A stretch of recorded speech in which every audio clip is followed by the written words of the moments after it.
नमस्कार, मनी मंत्रा के इस खास एडिशन में आपके साथ मैं मेहराज दुबे। आज बात करनी है फिर पैसे और पॉलिसी की, लेकिन मुद्दा है बजट को लेकर, क्योंकि बजट में पैसे की बात भी होगी, पॉलिसी की बात भी होगी। और इसलिए इस खास मनी मंत्रा के एडिशन में हम बात कर रहे हैं रियल एस्टेट सेक्टर की, भारत की हाउसिंग सेक्टर की और प्रॉपर्टी की। ये सारी बातें देश के विकास से जुड़ी हुई हैं और देश के लोगों के सुख से जुड़ी हुई हैं। इसलिए हमें बात करना है कि क्या उम्मीदें लोगों की इन मुद्दों पर बजट से, और क्या उम्मीदें रियल एस्टेट इंडस्ट्री की बजट से, ताकि सबके लिए समाधान हो सके और भारत में घर और मकान, जो बहुत बड़ा विषय माना जाता है हर व्यक्ति की जिंदगी में, उसको बजट उस तक छू पाए, उस समस्या को छू पाए। और इसलिए इस खास मुद्दे पर बात करने के लिए हमारे साथ हैं Anil Sharma, CMD Amrapali builders and developers, Amrapali group के सीएमडी अनिल शर्मा। और हमारे साथ हैं Aditya Varma, CEO and EVP मकान.com।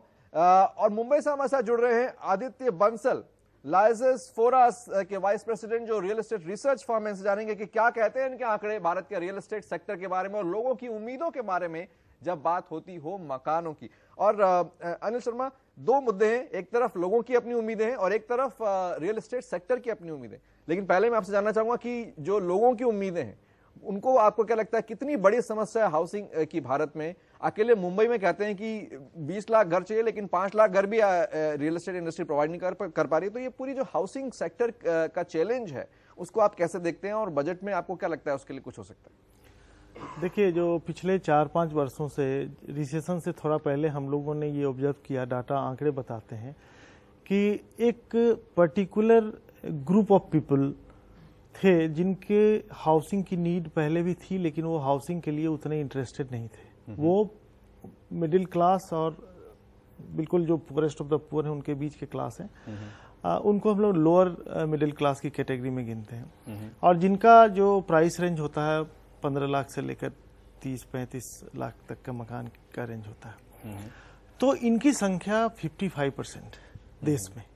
और ये टीयर 1 सिटी से लेकर टीयर 2, 3 एंड बिलो पूरे हिंदुस्तान के डिफरेंट शहरों में इस तरह के पॉपुलेशन 55% के रूप में जाने जाते हैं और 55% उनका डिमांड होता है। अभी तक का जो सिचुएशन था उसमें एलीट क्लास या अपर मिडिल क्लास, इन्हें फ्लैट्स या अपार्टमेंट्स या हाउसेस लेने का इंटरेस्ट था, उसके कारण डिमांड उस सेक्टर में था। और उनके लिए उनके एक्सचेकर पर अगर 2-4 लाख का एडिशनल बोझ भी पड़ता है तो वो लोग पॉलिसी से और इससे ज़्यादा प्रभावित नहीं होते थे। लेकिन आज के समय में जो लोअर मिडिल क्लास है वो इतना कॉन्शियस है और इतना नीडी है और उन्हें घर की ज़रूरत है, क्योंकि वो अब किराए के मकान में नहीं रहना चाहते हैं। दे हैव अवेयरनेस क्रिएट हो गया है कि जो हम किराए में पैसे देते हैं वो हम बर्बाद करते हैं। अगर मैं EMI के रूप में उसको चुकाता हूँ तो मेरे लिए वो एक एसेट क्रिएशन होता है। एंड इंडियन यूथ पॉपुलेशन जो वर्किंग क्लास है या बिजनेस क्लास है, वो अब इस ग्रुप में मैक्सिमम आते हैं।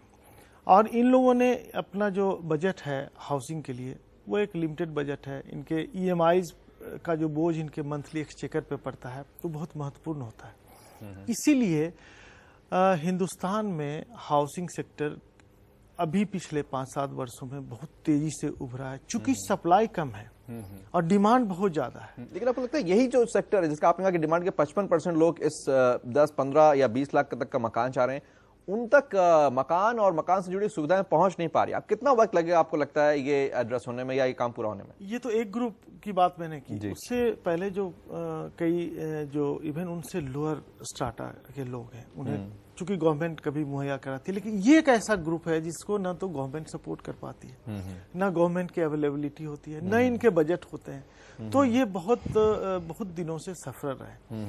तो अब ये जो नीड है, इसमें देखिए मैं ये कहना चाहूँगा कि जो हमारी आज के डेट में पॉलिसीज़ है, जो हमारा सिस्टम है, जो कंपोनेंट है सस्ते घरों के लिए, जिसको मैं कह सकता हूँ टैक्सेशन हो गया या बिल्डिंग मटेरियल्स हो गए, लैंड हो गया, वर्टिकल डेवलपमेंट के लिए पॉलिसीज हो गई, जो लोकल पॉलिसीज है, डेवलपर्स के क्रेडेंशियल क्रेडिबिलिटी हो गई, उनका जो फिनेंशियल वर्दीनेस है, क्रेडिट इनेबलिंग है उनके, ये सारी चीज़ें एक बहुत महत्वपूर्ण है। और कहीं ना कहीं हमें या गवर्नमेंट को एक ऐसी पॉलिसी पे तवज्जो देनी चाहिए कि ये ग्रुप भी घर लेने वालों के बीच में शामिल हो जाए। आदित्य बंसल, क्या कहते हैं आपके आंकड़े हाउसिंग सेक्टर को लेकर? क्यों ये समस्या है घर मकान और मकान की जो नीड है भारत के लोगों की? क्योंकि नारा पुराना है, रोटी कपड़ा और मकान। क्योंकि जिस देश में रोटी कपड़ा ही का अरेंजमेंट नहीं हो पा रहा, वहां मकान की बहुत दूर की बात है, लेकिन फिर भी काम तो उस पर करना होगा। आपकी बात बिल्कुल सही है कि इस देश में रोटी और कपड़े का वो नहीं हो पा रहा, मकान बहुत दूर की बात है। आज जो मेरे नीडी सेगमेंट हैं, जो सर ने बोला कि नीडी सेगमेंट मेरे 55% हैं पॉपुलेशन के, उनके लिए जो घर बन रहे हैं वो शहर से इतना दूर बनते हैं कि वो आकर के काम नहीं कर सकते। आप देखेंगे कि हम लोग एक ह्यूमन बीइंग 24 आवर्स के केज में रहते हैं। 8 से 10 घंटे मेरा ऑफिस लगता है और 8 घंटे मुझे सोना होता है, 18 घंटे से निकल गए, जो 6 घंटे बचे हैं, अगर मैं 3 घंटे एक साइड का ट्रैवल करूंगा तो मैं काम नहीं कर सकता हूँ। तो सर आज जितने भी घर बन रहे हैं इन नीडी क्लासेस के लिए, वो इतनी दूर बन रहे हैं शहर से कि आपको 3 घंटा एक साइड का ट्रैवल का लगता है। तो इसलिए वहाँ पे डिमांड क्रिएट होना बहुत मुश्किल है। और गवर्नमेंट को अगर डिमांड क्रिएट करनी है इनके लिए, तो वो शहर के अंदर क्रिएट करनी होगी। यानी कि जो अभी स्थिति अर्बन इंफ्रास्ट्रक्चर को डेवलप करना पड़ेगा, जिसे दूसरे जो डेवलप्ड कंट्रीज हैं।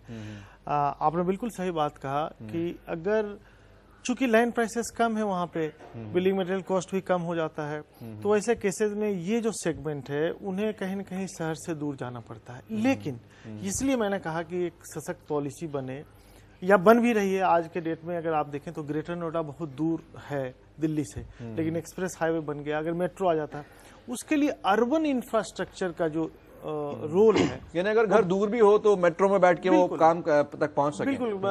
हम लोगों ने देखा यूरोप में या अमेरिका में लोग 250-250 किलोमीटर से आकर के जॉब करते हैं मेन सिटी में। अच्छा। वहाँ पार्किंग की उनके पास जगह नहीं है, वो सीधा मेट्रो में बैठते हैं या बुलेट ट्रेन में बैठते हैं और स्ट्रेट अवे आते हैं और जॉब करके चले जाते हैं। उनका टाइम मैक्सिमम 1.5 आवर लगता है। यानी वक्त है कि रियल एस्टेट सेक्टर को भी इंफ्रास्ट्रक्चर के तौर पर देखा जाए, और उस पर हम विस्तार से चर्चा करेंगे। लेकिन आदित्य वर्मा, आपको क्या लगता है, और खासकर आपकी वेबसाइट पर जब लोग मकान के लिए इंक्वायरी करते हैं, कहां पर जाकर ये हाउसिंग सेक्टर की जो प्रॉब्लम है वो बजट में एड्रेस हो सकती है? आपको लगता है क्या क्या कुछ होगा? सस्ता लोन जरूरी होगा या रियल एस्टेट कंपनीज के लिए?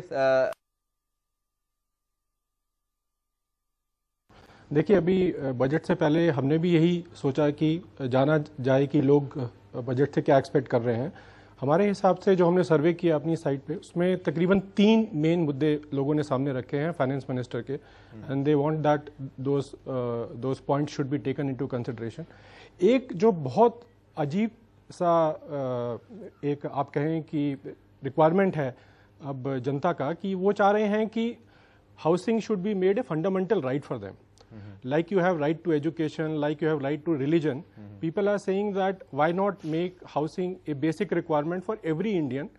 मेरे ख्याल से उसके पीछे उनका सोचना ये है कि एक बार फंडामेंटल राइट अगर डिक्लेयर हो जाता है तो आने वाले दिनों में गवर्नमेंट का भी उस तरफ ज़्यादा रुझान रहेगा, गवर्नमेंट भी उस सेक्टर को देखेगी और owning a house will be made more comfortable than it is as of now.